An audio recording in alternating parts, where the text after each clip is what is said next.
First story, The Night Watchman. I'm Frank, and I've been a grave digger for almost 30 years. Night after night, I pass through the rusty iron gates of Wood Hollow Cemetery, where only silence and the wind are my companions. I've always enjoyed the tranquility of the night. No one to bother me, no one to complain. Just me and the dead. Of course, there are rumors. There always are. They say Wood Hollow is haunted. Ghosts wandering the graves, whispers in the wind, shadows moving where there shouldn't be any. Stuff for people with wild imaginations. I never believed it. Death is death and the dead don't come back. At least that's what I thought. In the past few months, something changed. Small details began to bother me. I started to feel a presence, something in the corner of my eye. A fleeting shadow, a faint sound, almost imperceptible. Footsteps. I've always been a practical man. Rational explanations solve everything, right? The wind, the settling of the earth. But those footsteps, they were always behind me, about 10 or 20 meters away, as if someone was following me. Every time I turned around, nothing. Just cold headstones and endless darkness. I tried to ignore it. I pushed the sensations away. But the more I ignored them, the clearer the footsteps became, closer. The nights began to stretch, and I found myself looking over my shoulder more often, something I hadn't done in decades. But it was just my mind playing tricks on me, right? Then came that night. It was a Monday, the kind of night where the wind blows hard and makes the dry tree branches whistle like lost souls. I was digging a new grave as usual. It was for a burial the next day, a routine task. The ground was harder than normal, which was already a bad sign, as if the earth was resisting my work. The shovel cut into the ground, echoing in the cemetery's void. It was almost 3 in the morning when I hit something solid. It wasn't the familiar sound of stone or wood. It was hollow. I knelt down, clearing the dirt with my hands until I found what seemed to be the lid of a coffin. A very old coffin. It wasn't a recent burial. The strange thing was, this grave wasn't on the map. I knew that cemetery better than anyone, and there was no record of a grave there. Curiosity and fear wrestled within me. But you know how it is. When you're alone in the dark for so long, answers matter. I grabbed a lever and started opening the coffin, expecting to find an empty box or old bones. When I opened the lid, the smell of mold hit my nose, but what I found inside was much worse than any decomposing body. There was a book, a diary, with a worn cover and yellowed pages from time. I took it not knowing why, but something inside me needed to read it. I returned to the small shed where I keep my tools and sat under the weak light of an old lamp. When I opened the first page, a shiver ran down my spine. The diary began with descriptions of common nights in the cemetery. Random sentences that could refer to any grave digger. But as I read, the details became more personal. It described my nights at work, the time I arrived, how I liked to smoke a cigarette before starting, the small habits I had. And then came the part that made me stop breathing. The diary mentioned the footsteps. It said I had begun hearing footsteps behind me, exactly as I had heard in the past few weeks. The words were there, printed on the page, as if someone had been writing while I was living it. I flipped through the pages frantically, but the more I read, the more unsettled I became. It was my routine, my life, described with terrifying accuracy. The last entry talked about a night when I would discover an old coffin with a diary inside. That night was tonight. I felt my heart race. I threw the diary on the table and stood up, my hands trembling. Something was wrong, very wrong. I decided it was time to leave. Whatever was happening there, I needed to get out. When I opened the door of the shed, the cold night air enveloped me, and then I heard it again. Footsteps, not distant, but close, very close. I looked around. The cemetery was empty, but I knew I wasn't alone. I started walking fast, my breath becoming heavy. The footsteps sped up behind me. They were no longer soft or distant. They were right there, just behind me, in sync with mine. I started running, but something was pulling me back, as if the air around me had become dense, heavy. The sound of earth being moved made me stop. And there it was, right in front of me. A freshly dug grave with a shovel stuck in the ground. It was the grave I had been digging earlier. But something was wrong. The hole was too deep, as if someone had kept digging for me. And that's when I realized I was digging my own grave. Something cold grabbed my leg, pulling me down to the ground. I tried to fight, but my strength was fading. The last thing I saw before being swallowed by the earth was an indistinct figure, standing at the edge of the grave, watching me. And I knew it had been there from the start. The next morning, they found my shovel stuck in the ground next to an empty grave. My colleagues looked for me, but they never found me. Some say I just left, but I know they hear what I heard. And sometimes, if you pass by Wood Hollow at night, you'll see an indistinct figure working among the tombstones, digging as if it's waiting for something or someone. Second story, The Night Visitor. My name is George, and to be honest, I've never had much of a problem with loneliness. In fact, I've always enjoyed it. It was the only constant thing in my job as a grave digger. The tranquility of the night, the cold wind shaking the old trees, and the muffled sound of my own footsteps on dry leaves. These have been my companions for more than 40 years. I've worked at Green Hollow Cemetery since I was young. I've seen people of all ages, creeds, and stories lowered into the ground. Burying the dead has taught me one thing: life is brief, and no one escapes the end. But that never bothered me, at least not until that night. It was a night like any other. The air was damp, and a mist covered the ground like a translucent sheet, partially hiding the tombstones. I was walking through the cemetery, checking to make sure everything was in order before ending my shift. I was used to the dark shadows cast by the trees and graves. Nothing surprised me anymore, or so I thought. On my way back to the small shed where I kept my tools, my eyes were drawn to something that shouldn't have been there. About 30 meters away, a figure was standing beside a headstone, motionless. It was a human silhouette, dressed in what appeared to be old-fashioned clothes, maybe something from the last century. The long coat and wide-brimmed hat reminded me of old photos I'd seen in history books. I frowned.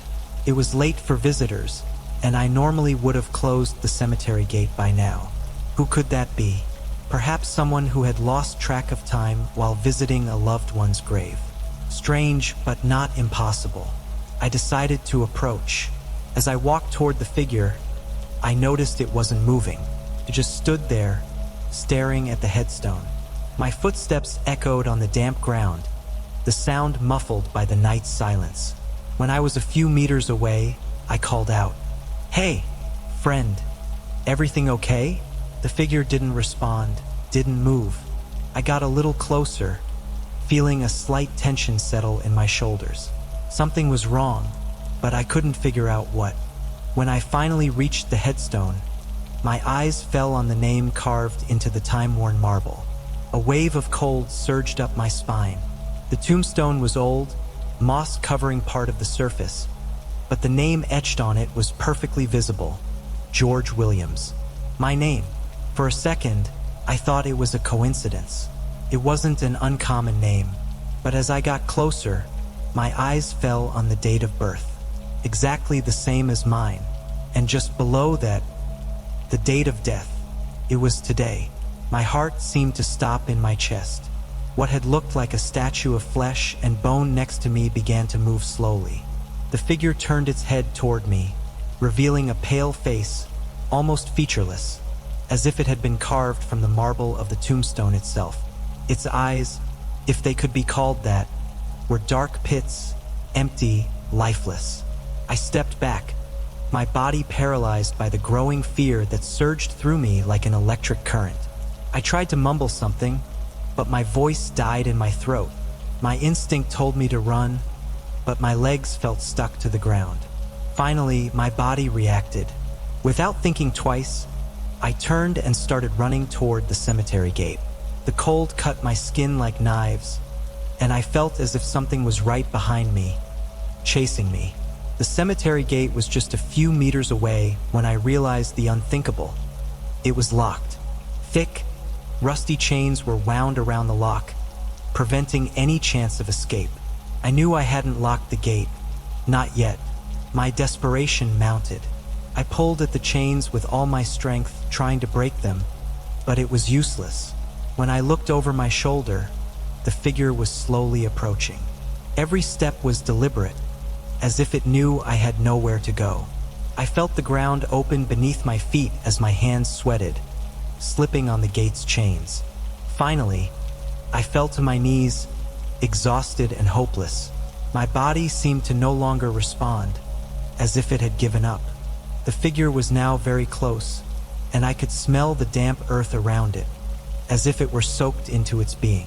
My mind screamed, but my body stayed there, frozen by the gate, as if waiting for the inevitable. When the figure finally stood before me, everything around seemed to fade away. The cemetery, the tombstones, the cold of the night. It all disappeared into a thick, suffocating mist. Time, for some reason, unraveled there, and then there was only darkness. The next morning, they found my body beside the tombstone, as if I had laid down to rest. But I know what really happened. I know I wasn't the first, and I won't be the last. The tombstone, the one that bore my name and date of death, was now complete. The name was carved on it, along with the final date, the night before. Now, when the mist covers Green Hollow and the wind blows through the old trees, some of the newer grave diggers say they see a figure standing next to a headstone, waiting. And if you're unlucky enough to get close, you might see your own name carved into the stone before it's too late. Third story. When I started working at Evergreen Cemetery, I never imagined I'd spend my days surrounded by anything other than silence and solitude. The job was simple, ideal for someone who didn't want to deal with people much. Dig graves, prepare the grounds, and by the end of the day, have the place ready for funerals. The kind of job that would keep me busy but also allow me to reflect on life, or so I thought. Something strange happened during my first week. It was late afternoon. The sun was sinking into the horizon, staining the sky with a deep orange, and the breeze was particularly cold, though it was summer. I was finishing digging the last grave of the day when I heard, for the first time, a whisper. At the time, I laughed at myself, convinced it was the wind passing between the tombstones. After all, it was an old cemetery over a century of history. The sound could have come from anything. Trees, birds, even the rustling of dry leaves carried by the wind. Mark! The sound was so soft, almost a murmur. I looked around, thinking it might be a colleague playing a prank. The morning shift guys loved messing with newcomers. Maybe that was it. "All right, guys," I shouted. "You can come out now."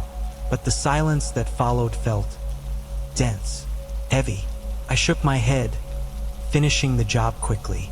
But the whisper came back. This time it was clearer and more disturbing. "Mark, do you remember the cabin behind your grandmother's house?" I froze. No one knew about that cabin. It was the kind of secret I'd never shared with anyone. A place where I played as a child, a decaying wooden hideout, a bit secluded, where I used to go when the outside world became too heavy. But what the hell was that voice talking about? I couldn't have heard that. It was impossible. I left early that day, my heart racing, trying to rationalize the inexplicable. It's just my mind playing tricks, I thought. I needed a good night's sleep, and that's what I did. But the next day, the voices were back. In the following weeks, the whispers intensified, each time more personal, revealing details of my life that not even my closest family could know. Little childhood embarrassments, fears I had kept to myself. The worst part was that now the voices didn't just come from one specific place. They seemed to surround the entire cemetery, as if all the tombs were whispering at the same time, calling me. It was on a particularly gloomy afternoon, with light rain that seemed to swallow the sounds of the surroundings. that I finally figured out where the voices were coming from. I was digging a new grave close to one of the oldest sections of the cemetery, where the tombs dated back to the early 19th century. As I dug into the ground, I felt something different. The soil wasn't as firm as usual, and after a few attempts, I realized the ground was hollow. Curious and eager to finish, I dug deeper. That's when I found the hole. It didn't look natural, it was a tunnel. The entrance was covered by stones and old roots, but the path continued downward, diving into the darkness. I grabbed my flashlight, hesitating. Anyone sensible would have closed that hole and gotten back to work. But against all reason, I felt a compulsion. The voices were louder there, almost unbearable. "Please, Mark, find us, free us." With my heart pounding, I entered the tunnel. The air down there was heavy, humid, and smelled of rotten earth. The walls were made of ancient stone, worn down by time, and as I moved forward, I realized the tunnel wasn't simple. It was an intricate network, connecting different parts of the cemetery. A strange sensation grew inside me. Something was very wrong with that place. The voices, now louder, seemed to come from all sides. They weren't just pleading anymore, they were guiding me. I passed through several junctions, each narrower than the last, until I arrived at what seemed to be an underground chamber. In the center, there was an ancient tomb, much older than any I had seen in the cemetery above. It wasn't on any of the maps. "Free us, Mark, free us." I felt a chill run down my spine as I approached the tomb. The marble was cold to the touch, and as I tried to make sense of it, I noticed something even more disturbing. My name was carved into it. Mark Taylor, 1994 to 2023. I recoiled, my mind spinning in panic. What was happening? I was alive. Was this some kind of macabre joke? Before I could run, the flashlight flickered and went out. Darkness swallowed me, and the voices, once whispers, became deafening screams. The last thing I remember was the sound of the tomb opening and a cold wind, colder than anything I'd ever felt, sweeping the air around me. It's been a month since anyone has seen me. Not that anyone will notice my absence for long. The life of a grave digger is solitary, and I didn't have many ties to the town. People forget about you quickly when you live among the dead. Yesterday, a new grave digger started working at Evergreen. Today, he found my flashlight abandoned next to a sealed tomb. Curiously, this tomb was never listed in the cemetery's records. Now, the voices have a new name to whisper. Fourth story. I've been a grave digger for over 20 years. I've never been the type to be impressed by stories or superstitions. Burying the dead is part of life. It's a cycle. I never thought much beyond that. But Oak Ridge Cemetery, where I started working about 5 years ago, has a reputation that's hard to ignore. There's an old legend about that place, passed down through generations. They say whoever digs the last grave of any month disappears without a trace. To me, it was just nonsense. Stories to scare rookies and curious tourists who occasionally passed by. I'd worked all those years without giving it a second thought, until October came around. It was the last day of the month, and the cemetery was steeped in an oppressive stillness, as if even the wind was afraid to pass through. I was called to prepare a grave in the most secluded section, near the old mausoleums that rarely received visitors. As I carried my tools to the site, the late afternoon light was already fading, and the sky turned a threatening gray. I knew I was digging the last grave of the month. It was a simple burial, someone without close family, without much ceremony. Why not? The silence didn't bother me. It was part of the job. But there was something about that afternoon that made me uneasy. Maybe the heavy air, or the way the cemetery seemed larger. Every headstone seemed to be watching me, as if they were expecting something. I was halfway through the grave when the fog began to rise. At first, I thought it was just due to the drop in temperature. The sun was setting fast, but this fog was different. It crawled across the ground, weaving between the tombstones like pale fingers. Within minutes, the entire cemetery was shrouded in a dense mist, and I could barely see the grave I was digging. That's when the radio in my pocket started to crackle. Normally, it stayed quiet at that hour. No one called me during the night shift, and I was alone. But the static persisted. Strange. A disturbing sound, interrupted by something I couldn't quite make out. With each passing second, my heart raced a little more, as if my body knew something was wrong, even though my mind was still trying to ignore it. Jack! My hand froze on the shovel. The radio was crackling, but amidst the static, a weak voice whispered my name. I laughed nervously. "Oh, come on," I muttered to myself. Maybe someone in the office was calling me, but the radio was acting up. Maybe that was it. But then I heard it again. "Jack, your time is up." I dropped the shovel and grabbed the radio, trying to respond. "Hello? Who's there?" But all I got back was more static. I looked around, and the fog seemed thicker. It was almost tangible. And that's when I realized I wasn't alone anymore. Slowly, the shadows began to move between the tombstones. At first, they were just figures in the corner of my eye, dark shapes creeping at the edges of my vision. But soon they became clearer, more defined. Human figures, dressed in old, tattered clothes, emerged from the mist, walking slowly toward me. Their eyes, if they could be called that, were empty, two dark holes where life no longer existed. I'm not a religious man, but in that moment, I felt a wave of fear I couldn't control. The legend, the damned legend. Could it be true? Couldn't be. This didn't make sense.